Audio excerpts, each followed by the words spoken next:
અને હાથે વાગી ગયું તું, જોઈ લો ભાઈ આપણને જબરજસ્ત અનલોઈ નીકળી ગયું હતું, બરાબર. તો જય બાબારી, જય શ્રી કૃષ્ણ મિત્રો.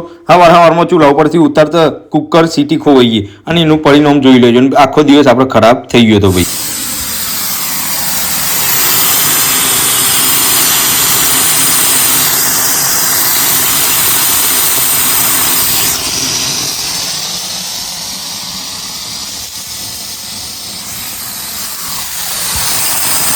એટલામાં બધું થઈ ગયું હતું ભાઈ, જોઈ લો ભાઈ, બધું પોણી સીટી ખોવાઈ ગઈ હતી, ના જોઈ લો બધું પોણી બધું થઈ ગયું હતું. તો આપણે ફરી એને સીટીને હોગી નાખીને પાછી એને સીટીને કુકર ઉપર મૂકી દીધી, તો જોઈ લો. અને પાછું આપણે છે ને હરકતો તો ચૂલો એના પર મૂકી દીધું કુકર ભાઈ. તો આવી રીતે કુકર કમ્પ્લીટ મૂકી દીધું, બટાકો કમ્પ્લીટ બફાઈ ગયો ભાઈ, બરોબર. અને આપણે પોકી ગયા ભાઈ પાછા બધું કમ્પ્લીટ કરીને દુકાને.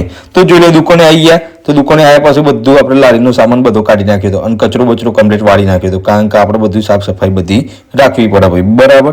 તો એટલામાં આવી ગયા હતા અમારા યોગેશભાઈ. તો યોગેશભાઈને કીધું ભાઈ ગાડી આલજો ભાઈ, મારે જવું છે. તો જોઈ લો હવે આ ગાડીની ડેકી ખોલવી છે પણ ખુલતી નહીં.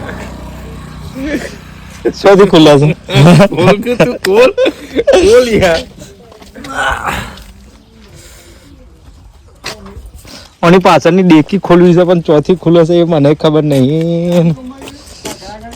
ખોલી ગાલ ડેકી. ચોથી ખુલે તું ડેકી ખોલી ગાલ તો તું કે કમ્પ્લીટ બંધો કરું બ્લોગ નો બતા.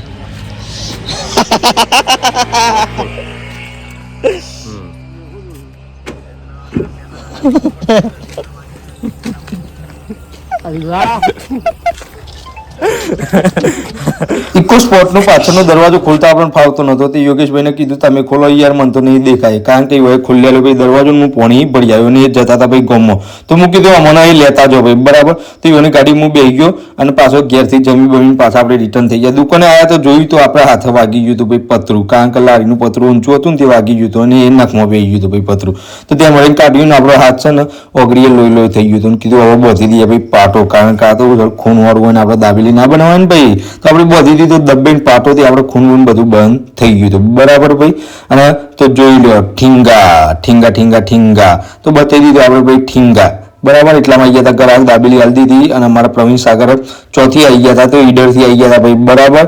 અને કમલેશભાઈ આવી ગયા, જોઈ લો કમલેશભાઈ અમે બે બેઠા હતા કે અમારો વિડીયો લઈ લેતો, એનો વિડીયો અમે લઈ લીધો. તો બધો સામાન આપણે હપટી નાખ્યો, દુકાન બંધ કરી નાખીને અંધારું થઈ ગયું હતું. તો પિયુષભાઈ ગાડી લઈને આવી ગયા હતા અને આપણે વાન તેઓ મૂકી દીધી, બરાબર ભાઈ. અને અમે નીકળી ગયા ભાઈ ઘેર તરફ. તો મળીએ નેક્સ્ટ વિડીયોમાં. જય બાબારી, જય શ્રી કૃષ્ણ ભાઈ, બરાબર. આ વિડીયો પસંદ આવે તો લાઈક કરજો ભાઈ, કોમેન્ટ કરજો.